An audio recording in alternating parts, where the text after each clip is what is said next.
With yesterday's video, I thought it was worth having a little bit of a chat, a little bit calmer.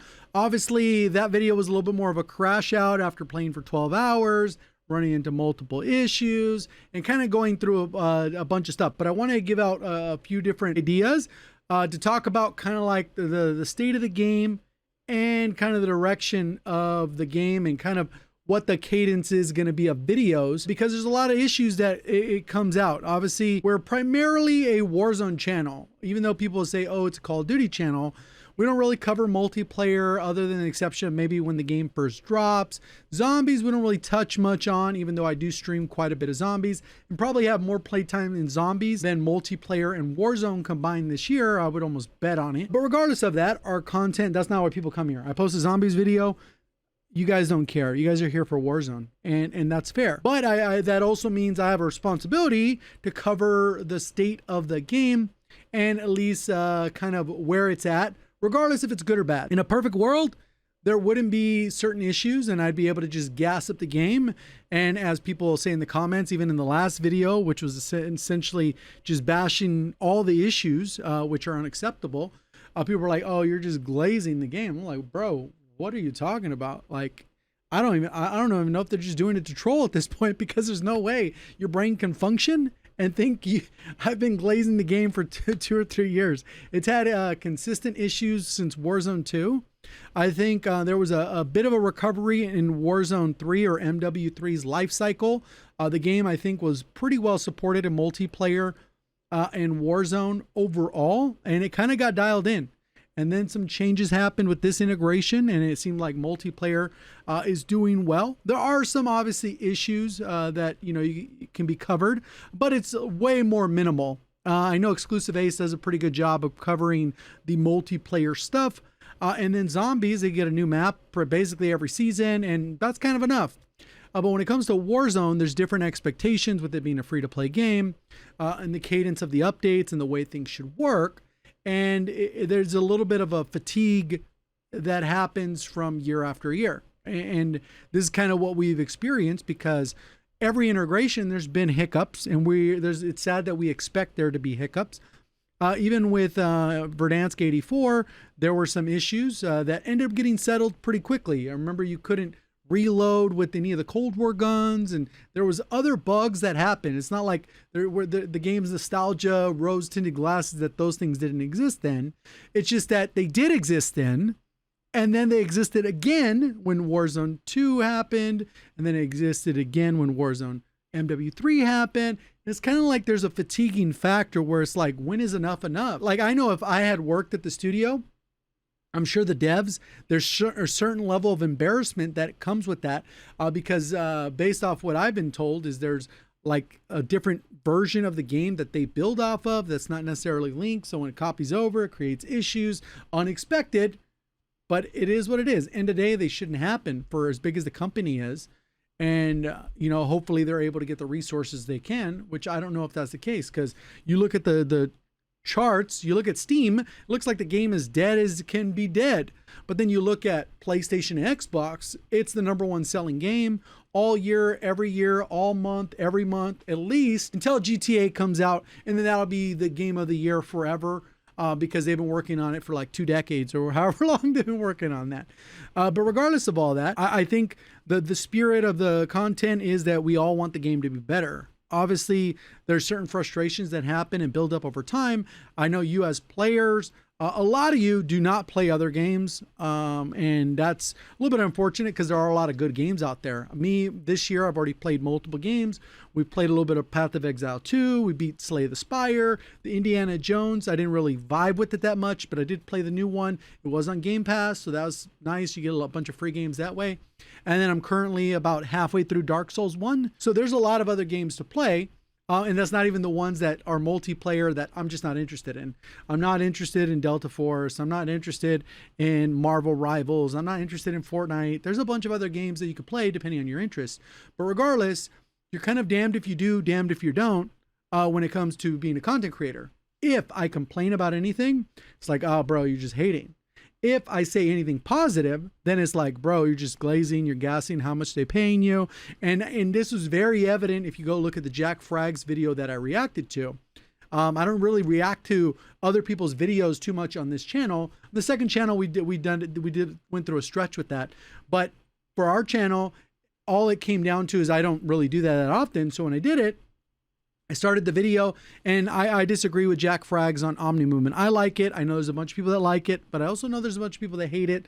And it's more of a settings issue, which that's on the devs for not making the settings better, because you shouldn't accidentally dive, which is the biggest complaint that people had. But people said just because I like it that I'm paid by. No, I like Omni Movement. I like the MW3 movement, and I've liked movements prior. It's just kind of how it goes. But regardless of all that, there are other things that are issues, and there's other things that are probably issues, but I don't really care about. Like, you know, if you equip a bundle, if you buy a blueprint and then you equip it in the store, and then you build your own class and you go into the game, it actually costs more from the buy station. It costs like double or whatever the case is. Instead of 2,500, you get 6,000. So you kind of pay to lose. And for me, it's like, I don't use them, so I don't really care, but it's still a problem, right? Like, there's multiple other issues that you could agree to disagree on. You don't think that, you know, Go should work while moving, or you don't think that heartbeat sensors should be a field upgrade instead of that. You don't like the satchels. Maybe you love the satchels. End of the day, there's a lot of the baseline stuff that I could jump on the game like I did today and play it. And I played for about an hour, and I was having fun. But in my first match, I run into an issue where after the update, it's in the patch, it says, hey, we're going to fix this issue, this bug, where that if you pick up a gun, you won't lose your gun, or whatever the case is. I go and I'm trying to pick up a field upgrade, and then when I go and grab it, I lose my gun. And this was my first match. And then I went on to play about 4 or 5 other matches, and no, I didn't run into any other bugs. So I was having fun. I did have a blender game, which is pretty normal on Rebirth. You kind of just get kind of caught in the blender if your teammates aren't shooting, and you're playing with random, so you can't really expect much. But at the end of the day, I was having fun, but that bug was like something I had to run into. If maybe that match didn't happen and then I had 4, then I'd be like, man, there's no issues.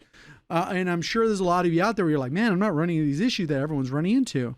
But the sample size of a lot of people is going to be able to find these issues. And I think the game overall, like, if it worked, and there weren't any bugs, and there weren't any crashes, and there weren't any ricochet, anti-cheat issues, the game's pretty good. Like, the Warzone version, maybe it's not as good as the nostalgia version because you want your vehicles and whatever, and it could be better. But overall, it would be good because I jump on and have fun and I can play. But I run into an issue and I'm like, I'm going to go jump on Dark Souls and go finish my run through over there. So it's not perfect, and it never will be perfect. And most games aren't perfect because they can always be improved on if you're really nitpicking. But these aren't even to the point where they need to be nitpicked. These are like just blatant issues where if I'm playing a game, you lose your gun, like, that's kind of like a big deal. I might as well back out, close the game, uninstall, right? And people are like, well, why do you post content and blah, blah, blah? I'm like, we built kind of a community for several different ways. Even before Warzone came out, we did informative news, loadout, all those types of things, tips, tricks, tutorial, whatever. And then we were already over 100,000 subs, and Warzone came out, COVID, there was a pop off. There was a niche, and I felt that hole of a lot of people that watch the content. And regardless if you like me or my opinions, you're here for whatever reason. I don't know why. If you don't like me and you're here, then you still, for some reason, want to know what I have to say. I don't know what to tell you, bro. Quit hate watching. Like, there's other people that cover news too. It's okay. And one of the main sources for information, news, updates, kind of the state of the game, and loadout stuff. When they actually do update the weapons, we can cover that stuff. Obviously, we don't have anything right now because they didn't really change much. And based off a couple tweets from Raven, it sounds like they're going to be handling more information now, handle a little bit more transparency. I don't know. But regardless, they say they're buffing the PPSH and they're nerfing the XM4. And I'd rather save a loadout video for them. Instead of posting a video now, 3 days, they change it, and then I got to do another one. Doesn't really make much sense. I'll just give you a good one when it's time to be done. But regardless, there's a lot of people that watch this channel that haven't played the game in 3 months, 6 months, a year. And they check out the videos. And I'm sure you're in the comment section. You'll say, yeah, that's me.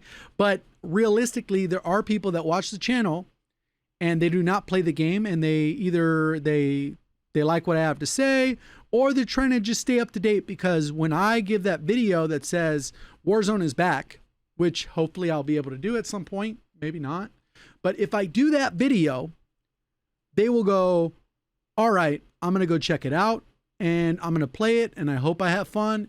And if I have fun, and then I'm going to invite my friends, and then hopefully they have fun, and then we're playing again.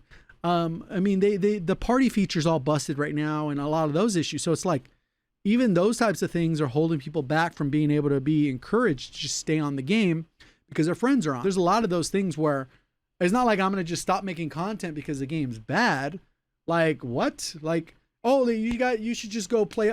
I'm playing plenty of other games. And even back during peak Verdansk, I wasn't no-lifing the game. I would spend 7-8 hours testing in Plunder. Now, luckily, there's a lot of in-game data.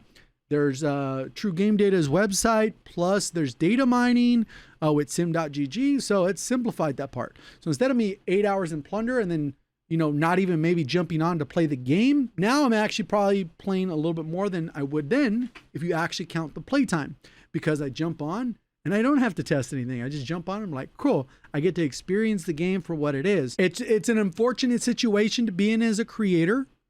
I think it's an unfortunate situation to be in as a viewer. And I think regardless if you play the game or not, it is a problem. So regardless of why you watch this video, if you made it to this point, I appreciate you. Thank you for watching. As always, have a great day.